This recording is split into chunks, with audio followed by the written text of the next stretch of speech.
السلام عليكم. حميد للو معكم من واشنطن دي سي. le 16 juillet 2022.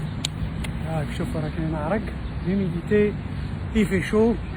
اليوم غادي ندير لكم une présentation en français. Donc pratiquement je vais faire une présentation intégralement en français parce que beaucoup de gens me l'ont demandé, surtout pour une analyse politique et économique.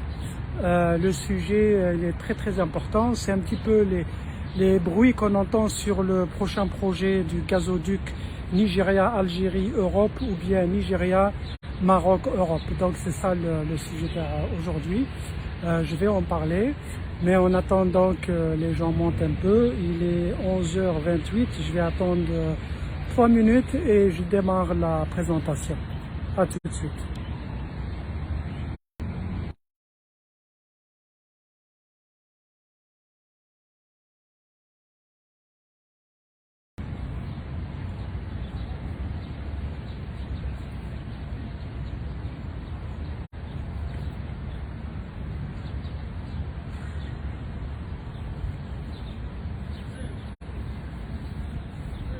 On va dire bonjour à tous les arrivés. Et donc la présentation d'aujourd'hui, ça sera en français. Peut-être de temps en temps un petit mot en arabe ici et là. Mansaf, Krimovic, Kimo, Sheikh. Wa alaikum salam. Hi brother, and next time you'll be in English too. Mustafa عطوي هذه غيبة عاش ما شافك خويا.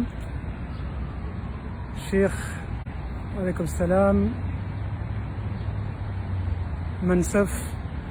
Donc on attend un petit peu les gens qui montent et on va commencer la présentation dans 2-3 minutes.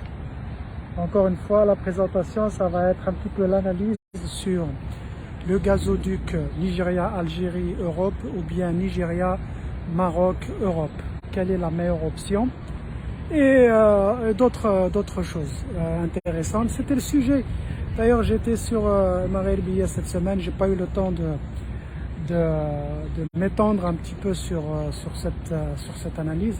C'est pour ça que certaines personnes m'ont demandé un petit peu une analyse un petit peu plus détaillée. Donc voilà, vous l'aurez. Une petite analyse économique et financière et politique aussi surtout du sujet. Voilà.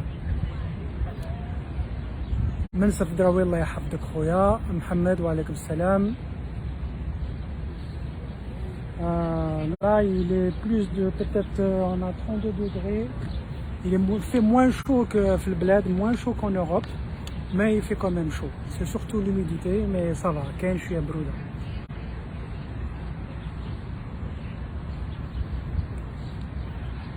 هذا ميروش عليكم السلام. الله يحفظكم كاع. Ça fait plaisir, un retour, ça fait un moment que je suis à Washington. خرجت les 2-3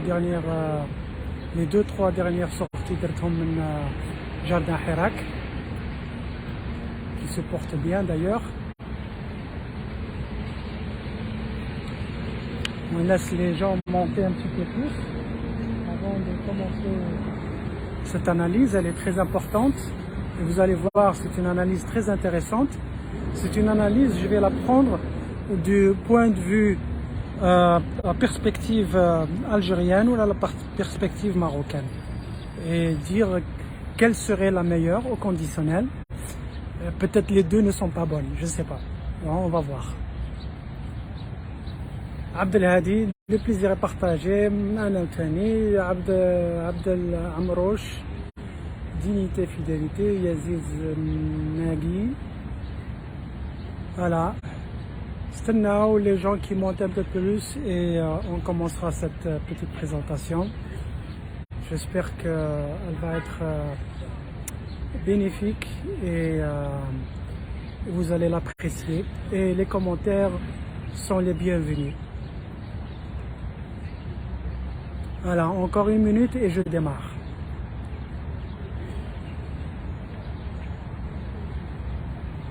Encore 1 minute et je démarre.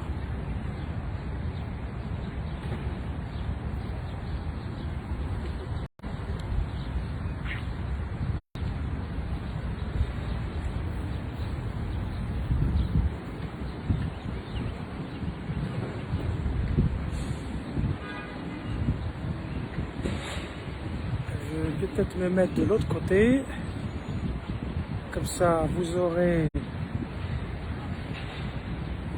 le background, le fond, c'est-à-dire يجي من عند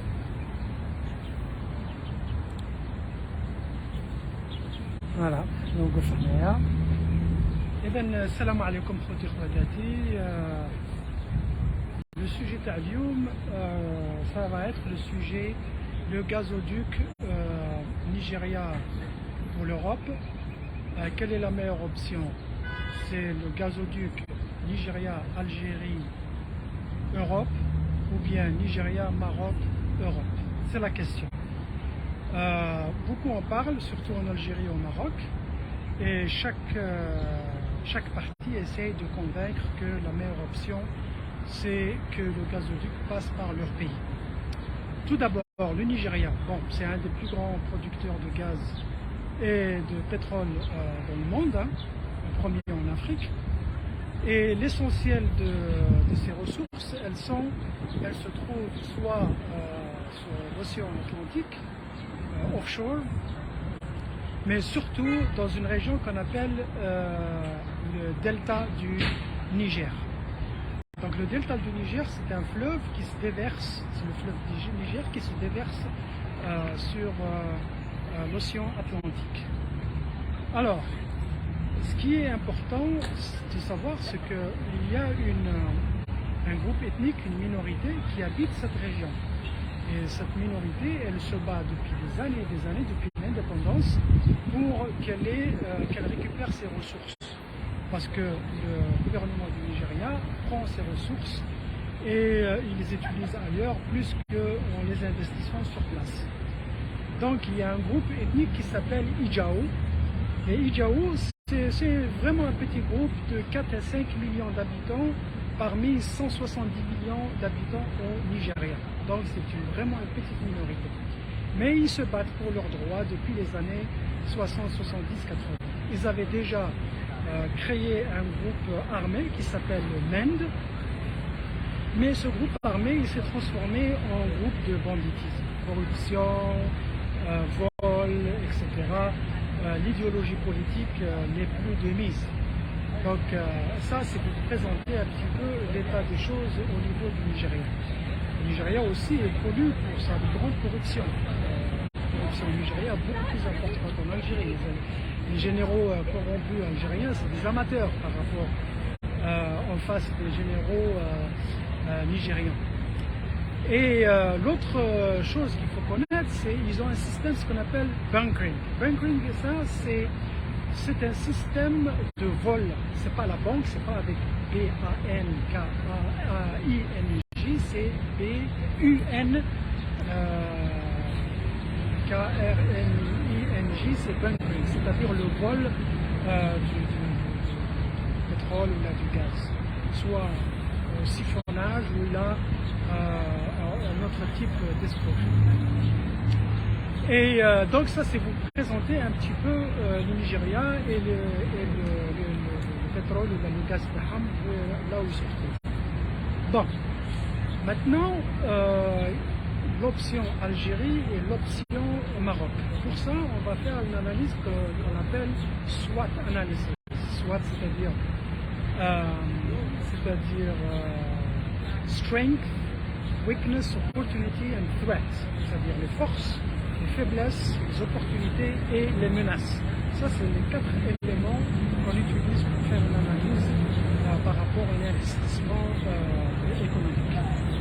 Bon, il y a les 2 axes. Les 2 axes aussi, il faut inclure l'Afrique du Sud. Politiquement parlant, l'axe Afrique du Sud, Nigeria, Algérie est beaucoup plus important que l'axe Sénégal-Maroc. Pourquoi je dis Sénégal? Parce qu'en Afrique, il y a 2 axes d'influence au niveau de l'espace international. Sénégal-Maroc d'un côté, Afrique du Sud, Nigeria, ou Afrique du Sud, Nigeria, Algérie, ou Afrique du Sud, Algérie, c'est un autre axe. Et politiquement parlant, c'est un avantage pour l'Algérie. Donc l'axe Afrique du Sud, Nigeria, Algérie est beaucoup plus important que l'axe Nigeria, Sénégal, Maroc. Ça, c'est un avantage pour les Algériens. Maintenant, du point de vue sécurité, parce que c'est très important la sécurité.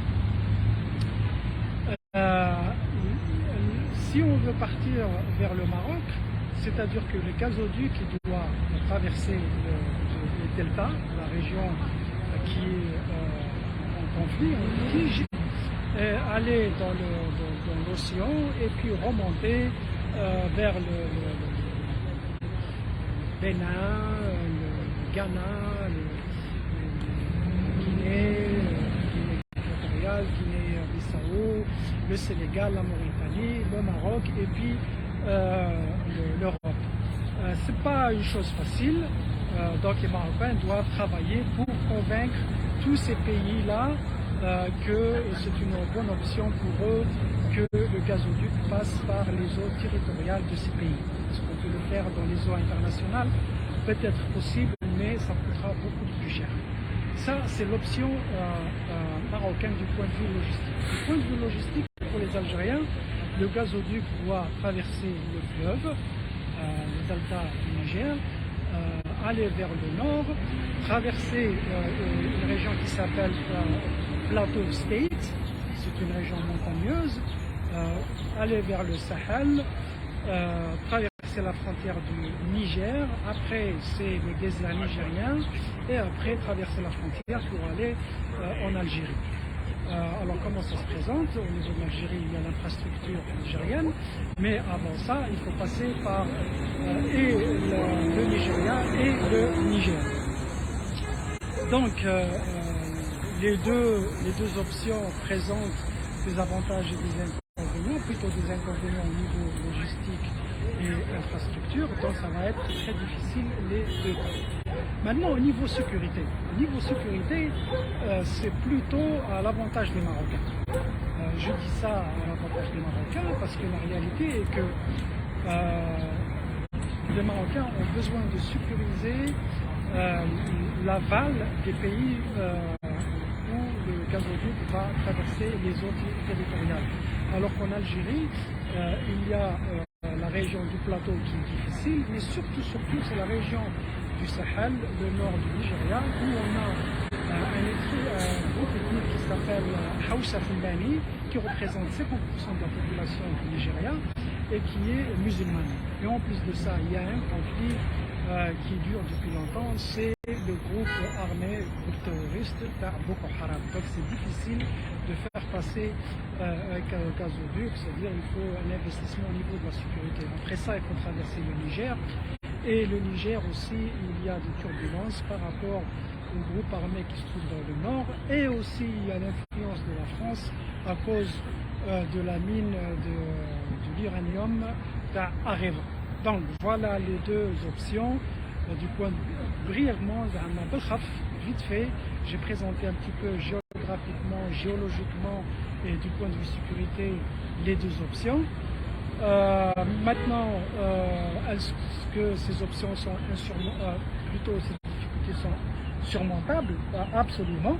Mais il faut ajouter deux autres notes. La première, c'est que est-ce que vraiment l'Europe a besoin de ce gazoduc? Je ne suis pas si certain. La conjoncture de l'Ukraine-Russie, ça ne va pas durer, et de deux, les Européens ils pensent à l'option de l'énergie verte depuis longtemps, donc ils travaillent dessus. Le gaz et le pétrole, ça va devenir bientôt quelque chose de moins important pour l'Europe. Ceci dit, pour le moment, pour faire ce genre de projet, il faut de l'investissement. Alors l'investissement, c'est pas que les Russes qui vont investir, ou là les Nigérians, ou là les Marocains et les Algériens, c'est un marché avec un appel d'offres international où il y a les institutions de la Banque mondiale, le FMI, la Banque africaine de développement, la Banque arabe de développement et les autres banques qui vont s'intéresser. Elles vont s'intéresser si jamais les risques ne sont pas aussi grands. Et voilà, je vous ai donné les deux options. À vous de me dire ce que vous en pensez. Je ne vote ni pour une partie ni pour une autre. J'ai donné cette analyse comme étant un analyste indépendant, si jamais les Marocains me demandent de faire une analyse, je le ferai de cette manière. Si jamais les Algériens demandent une analyse, je le ferai de la même manière, c'est de leur présenter le pour et le contre. Voilà. Je vais voir les commentaires.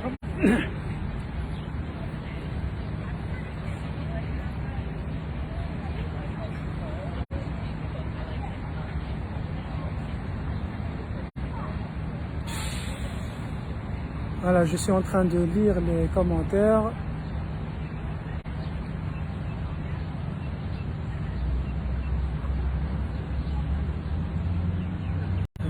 Zoul, est-ce qu'il y a des commentaires?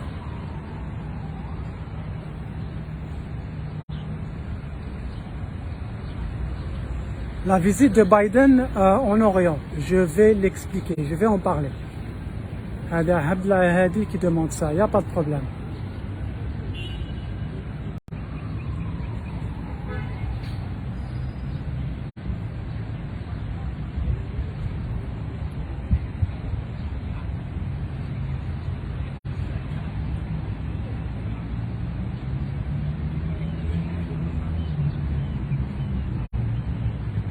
La visite de Biden.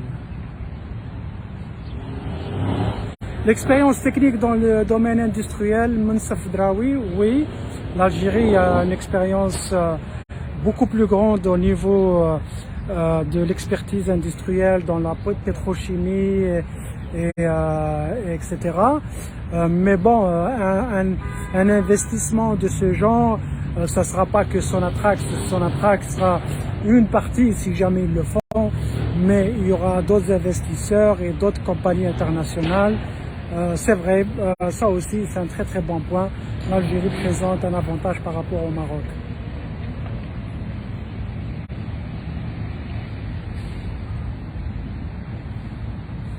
هل روسيا ستسمح؟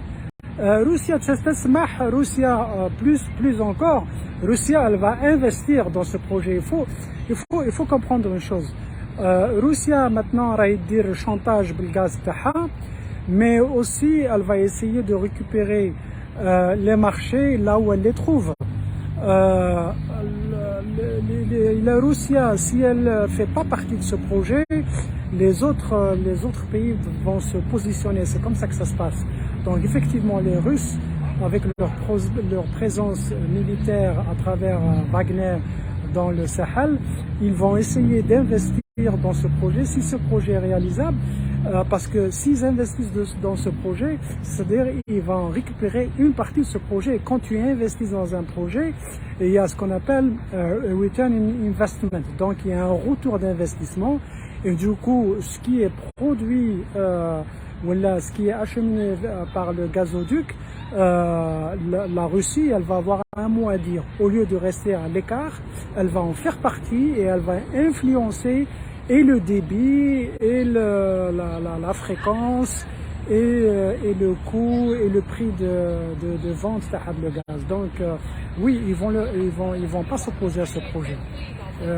Du point de vue rationnel, ils n'ont aucune raison de s'opposer à ce projet.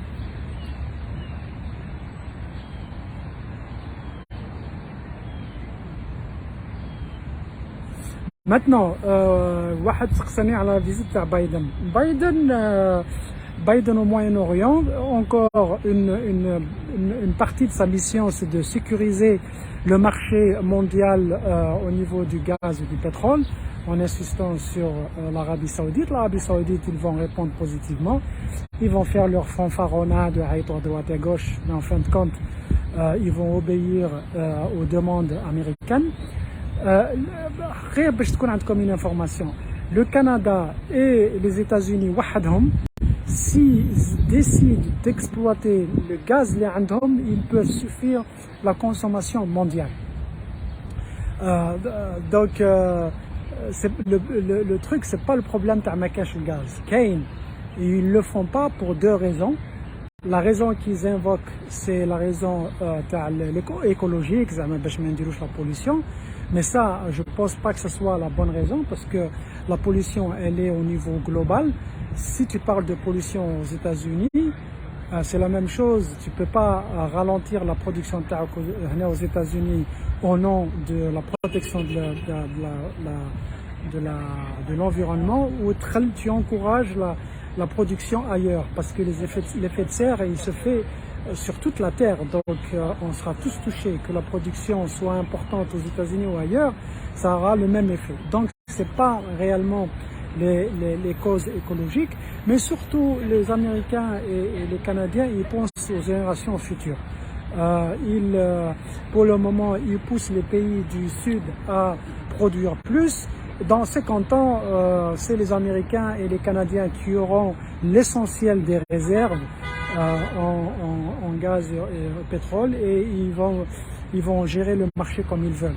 La troisième raison, c'est que le monde occidental, les États-Unis, l'Europe et le Canada, ils sont en train de se transformer en monde d'énergie verte renouvelable, et c'est pour ça qu'ils essayent de diminuer la consommation ou la production les hydrocarbures.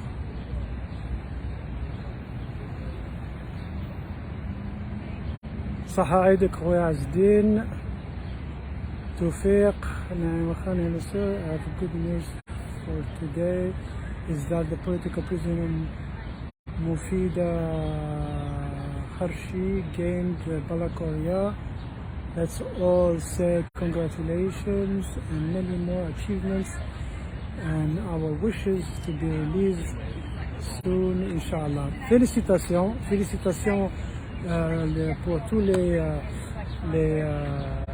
candidats qui ont réussi au baccalauréat, particulièrement ce jeune âge, parce que réussir au bac quand vous êtes un détenu d'opinion politique, ça c'est vraiment une réalisation extraordinaire. Donc félicitations. Le problème pour les USA, le transport, yes. Ça c'est pas un problème. Croyez-moi, c'est pas un problème. Là, par exemple, quand on a eu les prix qui ont atteint 5 dollars le gallon, c'est-à-dire 4 litres, là, 5 dollars maintenant, à peu près 4 dollars 15 le gallon, c'est-à-dire 4 dollars par 4 litres, c'est-à-dire 1 dollar 1 litre. Maintenant, c'est le prix fait la région de Virginie. Et pour faire, il y a eu un décret présidentiel. Ils ont ordonné d'ouvrir la réserve de la sécurité pour la consommation quotidienne. Pour forcer les prix à descendre. Donc c'est vrai qu'on l'a ressenti, on continue à ressentir la facture. Les prix sont un peu plus élevés que d'habitude, mais bon. Le marché local est en train de se stabiliser. Donc, bonne nouvelle pour la lauréate du baccalauréat. Donc, la visite à Biden, elle est aussi pour rassurer le partenaire stratégique Tahom, c'est pas les Arabes, c'est les Israéliens. Donc, les Arabes, c'est pour prendre le pétrole. Hein. Maintenant, la question de la Palestine et tout ça, peut-être on fera un sujet une autre fois.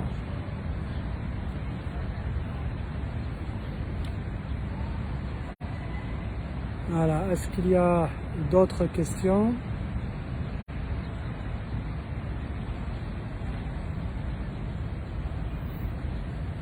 Voilà. Nous فوتو تاع بعض السجناء ولو ان بعض منهم خرجوا. جست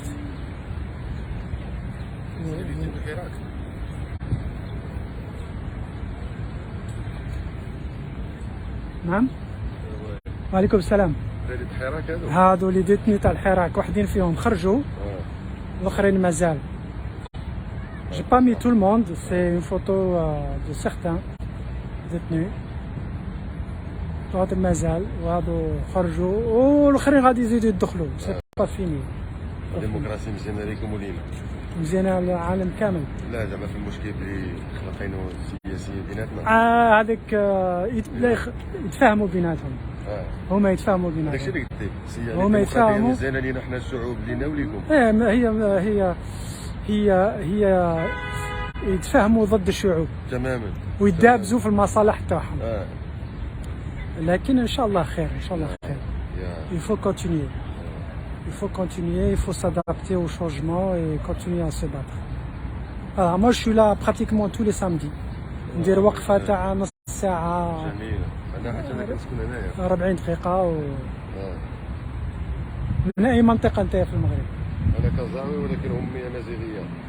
تاع الريف؟ لا تاع الأطلس. تاع الأطلس. خير ناس.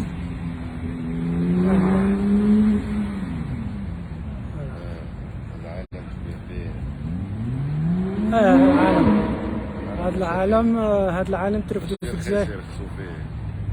لا ما يخلوكش ترفدوا في الجزائر. ترفد الاعلام كيما هذا البوليس يقلعوه لك باسكو ولا رمز تاع الحراك.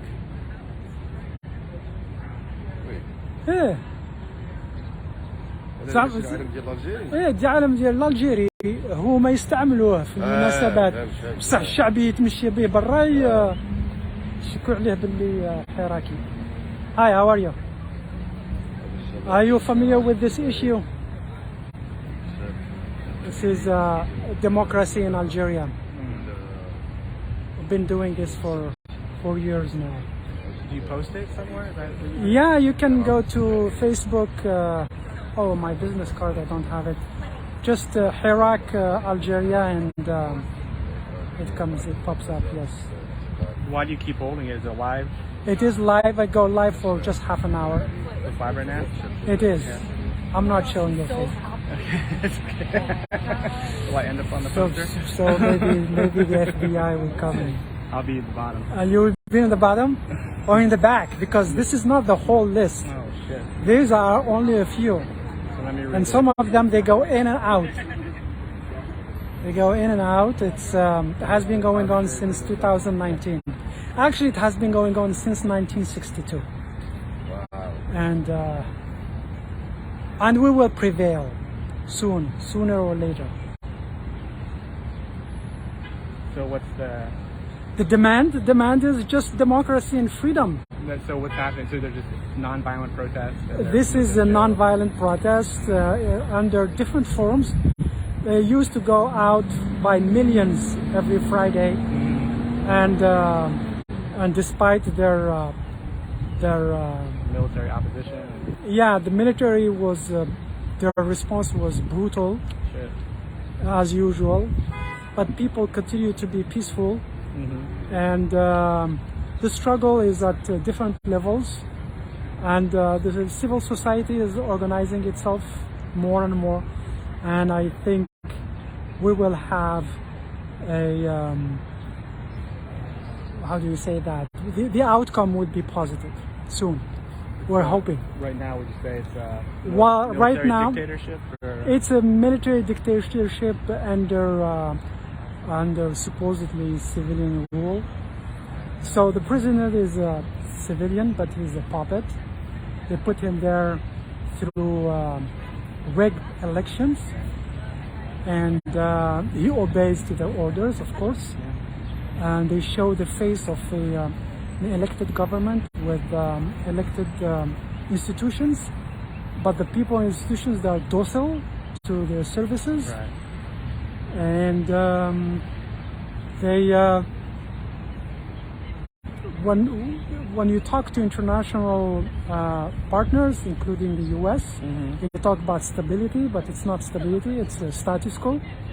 And the status quo is not sustainable, of course. It will, the dynamic will shift. And people are doing, they're working toward that. Sure. أنا هذا واحد أمريكي كان واقف قدامي وكنت نجاوبه على بعض الأسئلة. إذن هذه المنطقة اللي موالفين بها الآن انتم تعرفوها. ما نطولش عليكم، نوريكم غير منطقة تاع Dupont Circle. هذه encore quelques minutes et je vais lire les commentaires تاعكم. Voilà.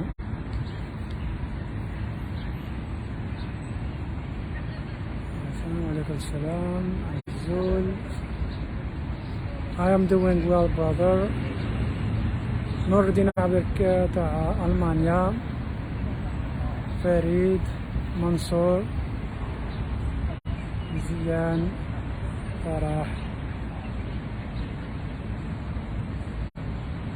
وعليكم السلام. وعليكم السلام. اوكي بارك الله فيكم.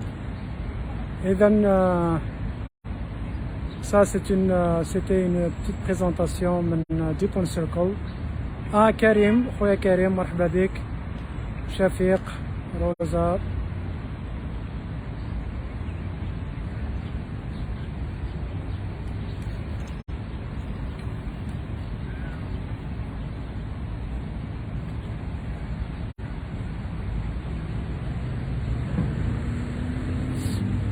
Peut-être ils vont prendre l'option. Les Européens, ils sont très pragmatiques.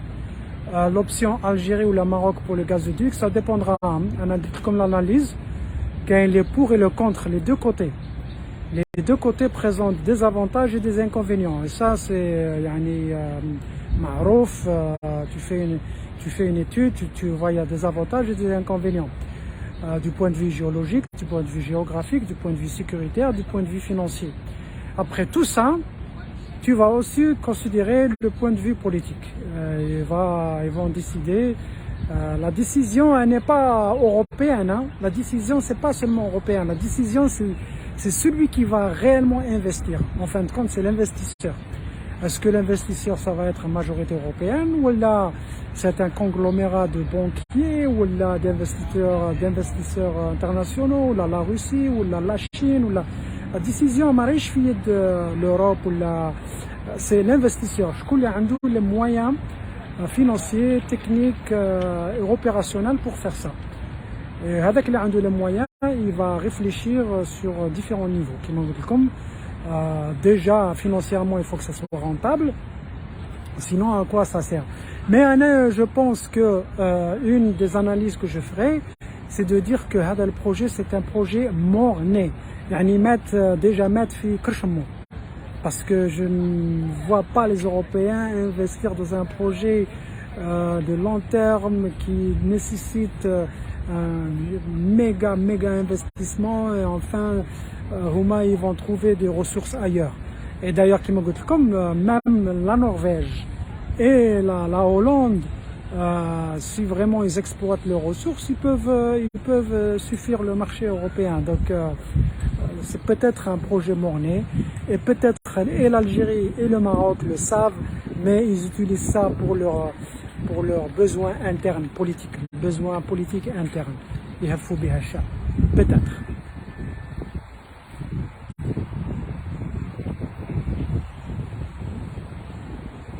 Voilà, merci pour la participation, merci d'avoir écouté. J'arrive à la fin de la présentation, comme une demi-heure. Et نتلاقى بكم عن قريب إن شاء الله peut-être à partir d'ici ولا du jardin حراك. يلا نسلم عليكم كاع واحد بارك الله فيكم. شكرا بارك الله فيكم. نشوفكم عن قريب. Merci pour la participation. Encore une fois, واحد اللي عنده les commentaires ou là les questions يتصل بيا. Je vais lire vos commentaires. Je répondrai à ceux qui, quand je peux, je réponds. Et à très bientôt. Barakallahu fikum. À bientôt. Et bon week-end. Bye bye.